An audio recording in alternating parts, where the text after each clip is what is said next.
আসসালামু আলাইকুম ছোট্ট বন্ধুরা, কেমন আছো সবাই? আশা করি সবাই অনেক ভালো আছো। তো আজকে আমরা পার্ট ২১ নিয়ে আলোচনা করব। আর তোমরা পরবর্তী সকল ভিডিও সবার আগে পেতে এখনই সাবস্ক্রাইব করে রাখো। হযরত আবু বকর রাদিয়াল্লাহু তাআলা আনহু। দেখো বন্ধুরা, হযরত আবু বকর রাদিয়াল্লাহু তাআলা আনহু হলেন আমাদের ইসলামের প্রথম খলিফা। আর এই পার্টে আজকে আমরা উনার সম্পর্কেই পড়াশোনা করব। আরবের মরুপ্রান্তর। দুপুরের রোদে বালু তপ্ত হয়ে আছে, পা রাখা কঠিন। সেই বালুর উপর দিয়ে হেঁটে চলেছেন হযরত আবু বকর রাদিয়াল্লাহু তাআলা আনহু। তিনি দেখলেন উত্তপ্ত বালুতে শুয়ে আছে এক যুবক। যুবকের পাশে তার মনিব দাঁড়িয়ে আছে। অর্থাৎ আমাদের হযরত আবু বকর রাদিয়াল্লাহু তাআলা আনহু তিনি মরু দিয়ে হেঁটে যাচ্ছিলেন। তখন দেখছেন একটা ছেলে এই মরুভূমির মধ্যে শুয়ে আছে। আর পাশে তার মালিক দাঁড়িয়ে আছে। হযরত আবু বকর রাদিয়াল্লাহু তাআলা আনহু বললেন, কি করেছে এই যুবক? কেন তাকে শাস্তি দেয়া হচ্ছে? যুবকটি মনিব ক্রুদ্ধ কণ্ঠে বললেন, এ আমার ক্রীতদাস। সে ইসলাম গ্রহণ করেছে, তাই এই শাস্তি। অর্থাৎ ছেলেটি ইসলাম ধর্ম গ্রহণ করেছিল, তাই ওর বলতে পারো ওর বস তাকে শাস্তি দিচ্ছে। আবু বকর রাদিয়াল্লাহু তাআলা আনহু এর মনে দয়া হলো। তিনি ওই যুবককে কিনে নিলেন। এরপর তাকে মুক্ত করে দিলেন। আগে বন্ধুরা মানুষকে কেনাবেচা করা যেত। এইজন্য আবু বকর রাদিয়াল্লাহু আনহু ছেলেটিকে ওই লোকটির কাছ থেকে কিনে নিয়েছিলেন এবং ওই ছেলেটিকে মুক্ত করে দিয়েছিলেন। এই যুবক ইসলামের প্রথম মুয়াজ্জিন বেলাল রাদিয়াল্লাহু তাআলা আনহু। তার সুললিল কণ্ঠে প্রথম আযান ধ্বনিত হয়। সেই সময়ে আরবে ক্রীতদাস প্রথা ছিল। মনিবরা ক্রীতদাসদের অনেক নির্যাতন করত। দেখো বন্ধুরা, আমরা যে বস বলি, এখন ওনাকে আগে মনিব বলা হতো। হযরত আবু বকর রাদিয়াল্লাহু তাআলা আনহু অনেক ক্রীতদাসকে কিনে মুক্ত করে দিয়েছিলেন। আবু বকর রাদিয়াল্লাহু তাআলা আনহু ছিলেন মুহাম্মদ সাল্লাল্লাহু আলাইহি সাল্লাম এর ঘনিষ্ঠ সহচর। ইসলাম গ্রহণের পর তাকে অনেক অত্যাচার সহ্য করতে হয়েছে। এক সময়ে কাফেররা মুহাম্মদ সাল্লাল্লাহু আলাইহি সাল্লামকে হত্যা করার ঘোষণা দেয়। তখন মুহাম্মদ সাল্লাল্লাহু আলাইহি সাল্লাম মক্কা থেকে মদিনায় হিজরত করেন। সেই সময়ে তার সাথে ছিলেন আবু বকর রাদিয়াল্লাহু তাআলা আনহু। আবু বকর রাদিয়াল্লাহু তাআলা আনহু শিশুকাল থেকে কোমল হৃদয় ও সুন্দর চরিত্রের অধিকারী ছিলেন। তিনি প্রচুর জ্ঞান অর্জন করেছিলেন। মুহাম্মদ সাল্লাল্লাহু আলাইহি সাল্লামের মৃত্যুর পর আবু বকর রাদিয়াল্লাহু তাআলা আনহু ইসলামের প্রথম খলিফা হন। মুসলিম জাহানের প্রধান শাসককে বলা হয় খলিফা। খলিফা হয়েও তিনি অসহায় মানুষের কথা ভুলে যাননি। কোষাগারের অর্থ তিনি ব্যয় করতেন গরিব দুঃখীর কল্যাণে। মৃত্যুর আগে তিনি তার মেয়ে আয়েশা রাদিয়াল্লাহু তাআলা আনহাকে বলেছিলেন, মা আয়েশা, আমার কাছে রাষ্ট্রের একটি উট ও একজন দাস আছে। আমার মৃত্যুর সাথে সাথে তুমি তা পরবর্তী খলিফার কাছে পৌঁছে দিও। হযরত আবু বকর রাদিয়াল্লাহু তাআলা আনহু দাসদের প্রতি খুবই যত্নশীল ছিলেন।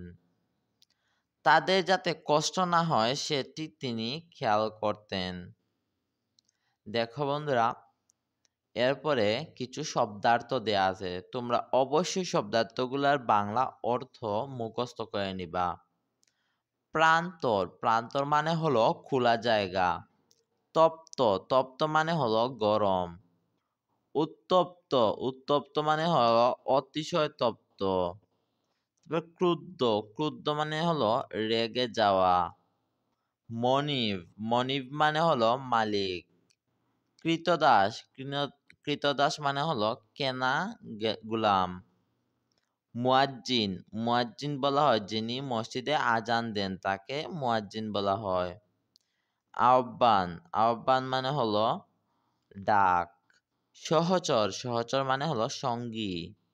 হিজরত, এক জায়গা থেকে অন্য জায়গায় যাওয়াকে হিজরত বলে। এক জায়গা থেকে অন্য জায়গায় যাওয়াকে হিজরত বলে। কোষাগার, যেখানে রাষ্ট্রে টাকা রাখা হয় তাকে কি বলে? কোষাগার বলে। রাষ্ট্রে টাকা রাখা হয় যেখানে তাকে কোষাগার বলে। বর্তমানে বিভিন্ন জায়গায় ব্যাংকে টাকা রাখা হয়, কিন্তু আগে কোষাগারে টাকা রাখা হতো। এরপরে দেখো বন্ধুরা, এখানে বলছে যুক্ত বর্ণ ভেঙে লিখি ও শব্দ বানাই। তো আমাদেরকে কিছু শব্দ দিচ্ছে এবং শব্দগুলো হলো প্রান্তর। এখানে এই যে দন্তের নয় তয়, এই যুক্ত বর্ণটাকে ভাঙছে। উপরে দন্তের ন আছে তাই প্রথমে দন্ত ন বসাইছে, এরপরে নিচে ত আছে তাই পরে ত বসাইছে। এই দন্তের নয় তয় এইটা দিয়ে কি করছে? এই যে আরেকটা যুক্ত বর্ণ বানাইছে। তো আমাদেরকেও বলছে আরেকটা যুক্ত বর্ণ বানানোর জন্য, তো আমরা লিখছি শান্ত।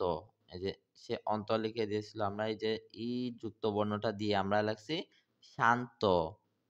তারপরে দেখো বন্ধুরা, এখানে দিছে মুক্ত, যে কয় তয় মুক্ত। আমরা এই যে কয় তয় আছে এটাকে ভাঙছে, প্রথমে ক উপরে আছে তাই প্রথমে ক লিখছে, আর নিচে তো আছে তাই পরে ত লিখছে। তো এই কয় তয় দিয়ে আমরা একটা বানাইছি শক্ত, আর এখানে আরেকটা দেয়া আছে রক্ত, আর আমরা একটা বানাইছি শক্ত। তারপরে মক্কা, এই যে ক যোগ ক, এই যে কয় কয় আছে একটা কয় কয়, এই যে ক যোগ ক, এইটা দিয়ে ওরা একটা বানাইছে হলো অক্কা, আর আমরা একটা বানাইছি ধাক্কা। তারপর জ্ঞান, জ্ঞানের বর্গে জয় ইয়, এই যে বর্গের জয় ইয় আছে, এই যে এইটাকে ভাঙলে কি হয়? বর্গের জ যোগ ইয় হয়। হ্যাঁ, এখন এই যে বর্গের জয় ইয়, এটাকে এইটা দিয়ে একটা শব্দ বানাইছে হলো বর্গের বিজ্ঞান। এই যে বহিষ্কার বি বর্গের জয় ইয় আকার দেন তখন বিজ্ঞান। তো আমরা আরেকটা শব্দ বানাইছি যেটা হলো বিজ্ঞ।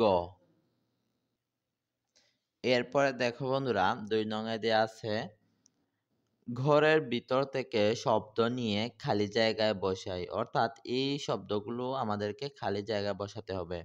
তো দেখো এই যে শব্দগুলো ভাইয়া কিন্তু এখানে বসাইছি। এই যে দয়া এটাকে এইখানে বসাইছি, তারপরে আজান এটাকে এইখানে বসাইছি। এইরকম ভাইয়া এগুলা পূরণ করছি। তো প্রথমটি হলো দুপুরের রোদে বালু তপ্ত হয়ে আছে। দ্বিতীয়টি হলো আবু বকর রাদিয়াল্লাহু তাআলা আনহু এর মনে দয়া হলো। তৃতীয়টি হলো বেলাল রাদিয়াল্লাহু তাআলা আনহু এর সুললিত কণ্ঠে প্রথম আজান ধ্বনিত হলো। চতুর্থটি হলো আবু বকর রাদিয়াল্লাহু তাআলা আনহু ছিলেন হযরত মুহাম্মদ সাল্লাল্লাহু আলাইহি সাল্লাম এর ঘনিষ্ঠ সহচর। সহচর মানে হলো সাথী, তিনি ঘনিষ্ঠ সাথী ছিলেন। এক সময় কাফেররা হযরত মুহাম্মদ সাল্লাল্লাহু আলাইহি সাল্লামকে হত্যার ঘোষণা দেয়। আবু বকর রাদিয়াল্লাহু তাআলা আনহু রাজকোষের অর্থ ব্যয় করতেন গরিব দুঃখীদের কল্যাণে। তো দেখো বন্ধুরা, রাজকোষ মানে হলো কি, যেখানে রাজ্যের ধন সম্পত্তি রাখা হয় তাকে রাজকোষ বলে। এরপরে দেখো বন্ধুরা, বলছে বাক্য লিখি।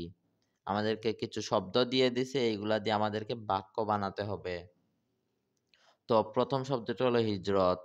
হিজরত দিয়ে আমরা একটা বাক্য বানাইছি, সেটা হলো আমাদের নবী সাল্লাল্লাহু আলাইহি সাল্লাম হিজরত করেছিলেন।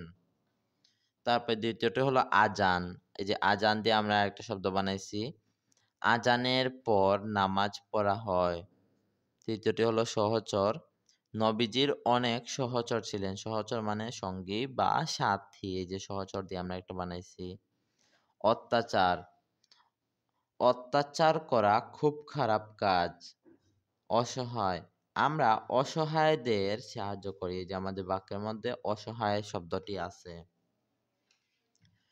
এরপরে ৪ নং এ বলছে বন্ধুরা যে বিপরীত শব্দ জেনে নেই। উত্তপ্ত এর বিপরীত শব্দ হলো ঠান্ডা। শাস্তি এর বিপরীত শব্দ হলো ক্ষমা। মনিব মনিব মনিব এর বিপরীত শব্দটি হলো দাস। কল্যাণ এর বিপরীত শব্দটি হলো অকল্যাণ। জন্ম এর বিপরীত শব্দটি হলো মৃত্যু। এরপরে ৫ নং এ দেখো বন্ধুরা দেয়া আছে উত্তর বলি ও লিখি। তো দেখে নেই আমাদের প্রশ্নগুলোর উত্তর কি আমাদেরকে শীটে দেয়া আছে কিনা। তো দেখো বন্ধুরা এটা হলো পৃষ্ঠার ৭৪। এই যে আমাদের শীটে দেয়া আছে পৃষ্ঠার ৭৪-এ এই প্রশ্নগুলোর উত্তর দেয়া আছে। তোমরা অবশ্যই ডেসক্রিপশন বক্স থেকে এই শীটটা ডাউনলোড করে এরকম প্রিন্ট করে নিবা। আর যদি তোমরা না পাও তাহলে অবশ্যই ভাইয়াকে কমেন্টের মাধ্যমে জানাবা। তো প্রথমটা হলো তপ্ত বালুর উপর কাকে শুইয়ে রাখা হয়েছিল। এর উত্তরে আমরা লিখব তপ্ত বালুর উপর এক যুবককে শুইয়ে রাখা হয়েছিল। দ্বিতীয়টি হলো হযরত মুহাম্মদ সাল্লাল্লাহু আলাইহি সাল্লাম কোথায় হিজরত করেন। আমরা এর উত্তরে লিখব হযরত মুহাম্মদ সাল্লাল্লাহু আলাইহি সাল্লাম মক্কা থেকে মদিনায় হিজরত করেন। তৃতীয় প্রশ্নটি হলো ইসলামের প্রথম খলিফা কে ছিলেন। আমরা এর উত্তরে লিখব আবু বকর রাদিয়াল্লাহু তাআলা আনহু ইসলামের প্রথম খলিফা। চতুর্থ প্রশ্নটি হলো ইসলামের প্রথম মুয়াজ্জিন কে। আমরা এর উত্তরে লিখব ইসলামের প্রথম মুয়াজ্জিন বেলাল রাদিয়াল্লাহু তাআলা আনহু। পঞ্চম প্রশ্নটি হলো হযরত আবু বকর রাদিয়াল্লাহু তাআলা আনহু মৃত্যুর আগে মেয়েকে কি বলেছিলেন। আমরা এর উত্তরে লিখব হযরত আবু বকর রাদিয়াল্লাহু তাআলা আনহু মৃত্যুর আগে মেয়েকে বলেছিলেন মা আয়েশা আমার কাছে রাষ্ট্রের একটি উট ও একজন দাস আছে। আমার মৃত্যুর সাথে সাথে তুমি তা পরবর্তী খলিফার কাছে পৌঁছে দিও। তো দেখো বন্ধুরা আমাদের প্রশ্নগুলোর উত্তর দেওয়া শেষ। এরপরে দেখতে পাচ্ছি আমরা ৬ নং এ কিছু এমসিকিউ দেয়া আছে। এমসিকিউ গুলো হলো তপ্ত বালুর পাশ দিয়ে হেঁটে চলেছেন। এর উত্তর হলো হযরত আবু বকর রাদিয়াল্লাহু তাআলা আনহু। এই যে বালির উপর দিয়ে হেঁটে যাচ্ছিলেন কে? হযরত আবু বকর রাদিয়াল্লাহু তাআলা আনহু। ক্রীতদাস অর্থ হলো কেনা গোলাম। তো এরপরে দেয়া আছে যে মূল পাঠ থেকে বিরাম চিহ্ন বসাই। বিরাম চিহ্ন কি? দেখো বন্ধুরা বিরাম চিহ্ন হলো এই যে দাড়ি, তারপরে কমা, তারপরে প্রশ্নবোধক চিহ্ন, আশ্চর্যবোধক চিহ্ন, এগুলো হলো বিরাম চিহ্ন। তো আরবদের মরু প্রান্তর, এখানে কি হবে? এইখানে দাড়ি হবে। দুপুরের রোদে বালু তপ্ত হয়ে আছে, তারপরে কি হবে? দাড়ি হবে। পা রাখা কঠিন, এরপরে দাড়ি হবে। সেই বালুর উপর দিয়ে হেঁটে চলেছেন হযরত আবু বকর রাদিয়াল্লাহু তাআলা আনহু, এখানে দাড়ি হবে। তিনি দেখলেন উত্তপ্ত বালুতে শুয়ে আছে এক যুবক। এই যে তিনি দেখলেন দিয়ে একটা কমা হবে, এরপরে এক যুবক দিয়ে দাড়ি হবে। যুবকের পাশে তার মনিব দাঁড়িয়ে আছে দিয়ে একটা দাড়ি হবে। তারপরে হযরত আবু বকর রাদিয়াল্লাহু তাআলা আনহু বললেন, এই যে এখানে কি হবে? একটা কমা হবে। বললেন দিয়ে একটা কমা হবে, তারপরে এখানে কিছু হবে না। কি করছে এই যুবক? দিয়ে এখানে একটা প্রশ্নবোধক চিহ্ন হবে। কেন তাকে শাস্তি দেয়া হচ্ছে? দিয়ে একটা প্রশ্নবোধক চিহ্ন হবে। কেউ প্রশ্ন করলে কি করতে হয়? প্রশ্নবোধক চিহ্ন দিতে হয়। তো বন্ধুরা আজকে এ পর্যন্তই, দেখা হচ্ছে পরবর্তী ভিডিওতে। আল্লাহ হাফেজ।